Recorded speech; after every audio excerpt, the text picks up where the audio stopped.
Alright, hello everybody, it's Jack here from Peach Guitars. Welcome to another episode of Tale of Two Tones. As I've previously established in this video series, what I try and do here is decipher a couple of different really iconic rigs from some of the best known guitarists in the world and just try and get into the headspace of what they might have been thinking at the time when they pieced those together.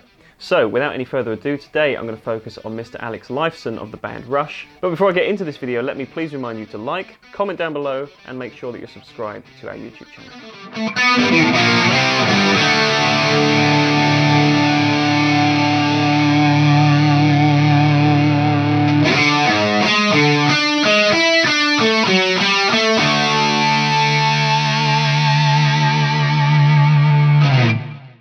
Okay, so Alex Lifeson is best known for his work in the band Rush and as one of the premier progressive rock guitar players ever since the band debuted in the early 70s, and his style has actually evolved quite drastically along with that of the band themselves throughout the course of their career. They started out as pretty much a Led Zeppelin-esque classic rock type, bluesy rock type kind of a thing, and very quickly they progressed into much more of a progressive band, incorporating all sorts of different stylistic attributes, including classical guitar in the form of his own playing, and then of course once synth started to turn up as well, that really informed the way that their music went, and it also meant that Alex Lifeson's tones had to become a lot more sophisticated, and you started to see he was one of the pioneers of the rack setups of the early 80s. My personal favourite stuff is their really early works and as well as the early 80s stuff, but in Rig B that I'm going to show you, which is this PRS guitar and a Mesa Boogie amp, it's kind of an approximation of his general tone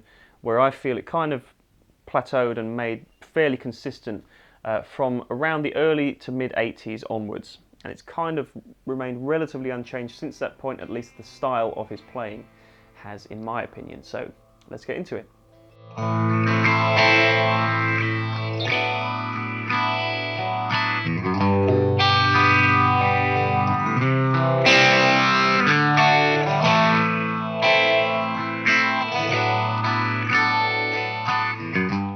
Okay, so this is today's Rig A. I've gone for the earliest days of the Rush tones, so kind of referring to the first album up to around 2112 in 1976.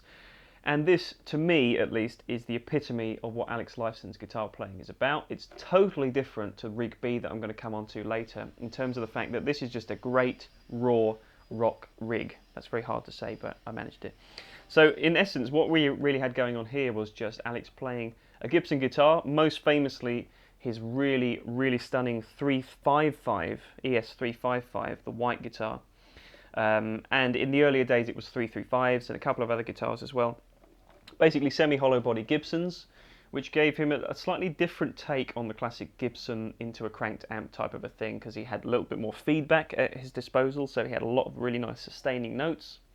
It also meant he had a bit more air to his tone, which really worked for the band's tone at the time, particularly when they started to move into a more progressive kind of airy direction anyway. I'm using this Gibson ES-345, which is as close as I could find to the 355. Basically pretty much the same guitar, just without the stereo options and the varitone, which I don't believe he used that frequently anyway. And I'm coupling this with a few effects on the floor. So there's a few considerable effects that I think Alex Lifeson has been known to use. In the later days it was of course more of the chorus, the stereo chorus and the racks and stuff like that, but this was really all about great analog effects. So I'm using a Dunlop GCB 95, so just the standard Crybaby wah pedal, which I think he used very effectively on his leads, and it really made some really nice feedback notes with his semi-hollow Gibsons when he'd use it for leads. I'm also using the Mad Professor Tiny Orange Phaser to replicate some of his phase shifting tones. I think he had a Maestro phase shifter. In my opinion, it's probably the best phase tone on record, is what I've heard from him on some of those early Rush records. Everyone gives Van Halen the credit. I think Alex Lifeson had probably the best rock phaser tone of all time. I'm using the Tiny Orange Phaser to do that. I think it does it very well. I've also got the MXR 6-band EQ, which I'm using for a mid-range kind of lead boost, which really just works to make sure that this guitar sustains and screams out in the right way. A lot of his earlier tones and playing were a lot more erratic than the later stuff, and it really worked to kind of bring out the best of this guitar with his wild vibrato and sustaining notes and stuff like that. The EQ does a great job of that. And then lastly, I've got a bit of delay coming from a Strymon Brigadier. I believe he probably used echoplexes and other tape echoes. He would use them quite rhythmically as well, so you hear them on particular solos, like in Anthem, for example.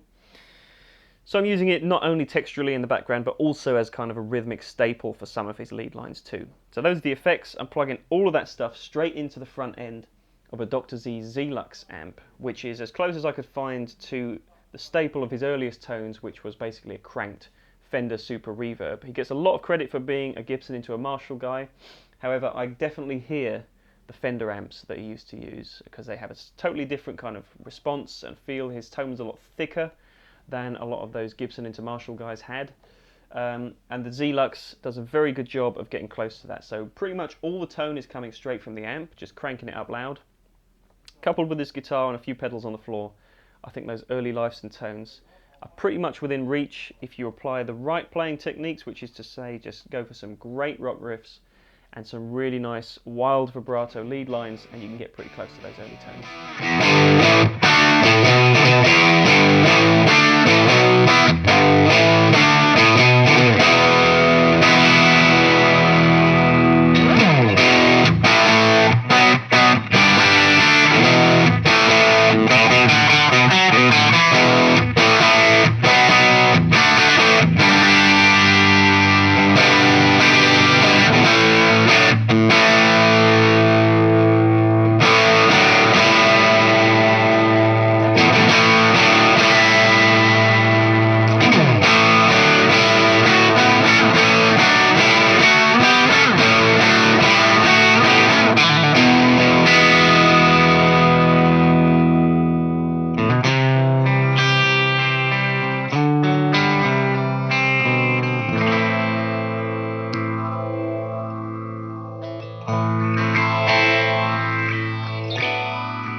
Okay then, so moving on to rig B, and as I said in the introduction, this is kind of a little bit more of a vague kind of approximation of what Alex Lifeson is about, in my opinion, ever since the early to mid 80s onwards. So his tone, as I said, became a lot more complex, and it moved into this very well produced, very well articulated kind of pieces of music as well. And with the introduction of synths and stuff like that behind the guitars, or sometimes on top of them, it really meant that his tone had to change in quite a drastic way.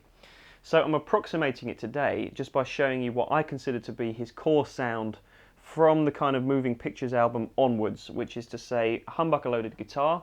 Most notably, of course, he's got his Gibson Les Paul Access signature model, but he's also a very prominent PRS guitars user, and I'm using this amazing Custom 24 PRS, which is also fitted with a piezo pickup, which is something that Alex would use very frequently to get some acoustic or pseudo-acoustic tones live anyway, and probably on record too, mixed in there somewhere. So I'm using this guitar in conjunction with a couple of choice effects. I've got from Origin Effects the Cali 76 Compact Deluxe compressor, which if you've heard Alex Lifeson's tones, you'll know that they sound not only huge, but also very well placed in the context of the band mix. And considering there's only 3 guys that play in that band at one time, they have a huge sound, but everything is very well orchestrated. And I think the compressor really helps just to keep the guitar in check and to take away any of those kind of rough edges that his earlier tone might have had. So I'm using that. I've also got in the effects loop of the amp the Boss Dimension C chorus pedal, which in my opinion is one of the best sounding chorus pedals to get you close to those 80s kind of a tone.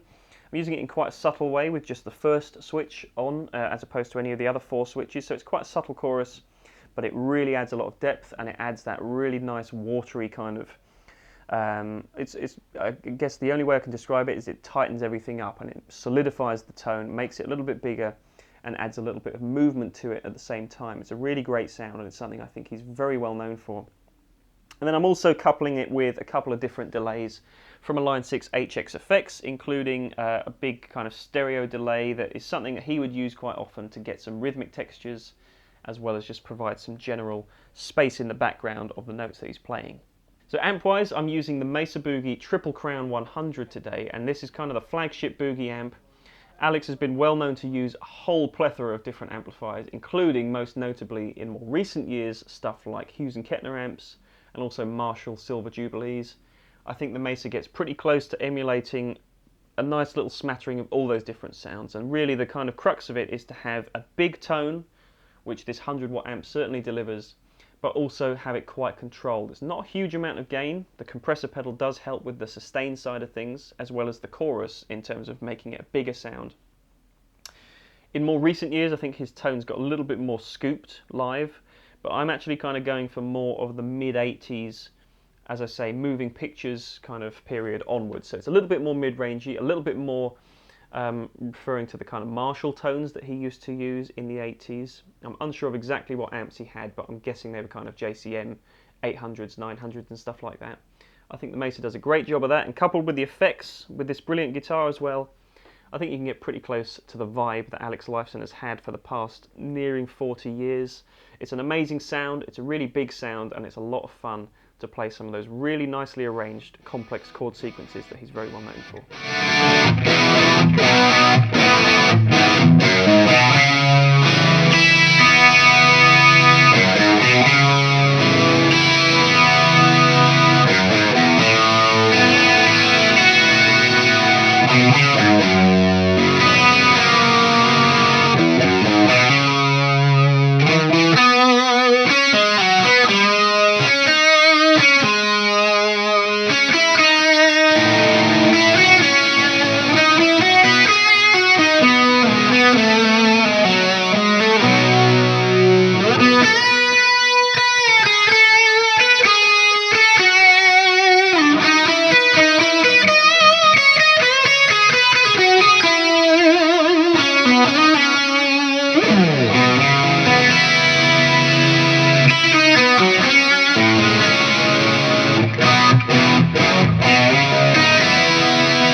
are for another Tale of Two Tones. I hope you've enjoyed this little case study on Alex Lifeson. As I say, it's just an approximation, but I've had quite a lot of fun in narrowing down on a couple of what I consider to be some of the best rock guitar tones of all time.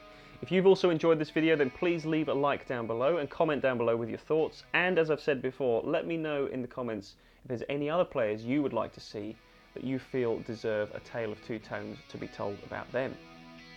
So if you want to find out any more information about any of the products I've talked about in this video, you can of course do so by going to peachguitars.com. Clicking the link in the description below will take you there. Make sure that you're subscribed to the channel so you don't miss out on any content from us in the future. And until the next video, take good care of yourselves, and I'll see you soon.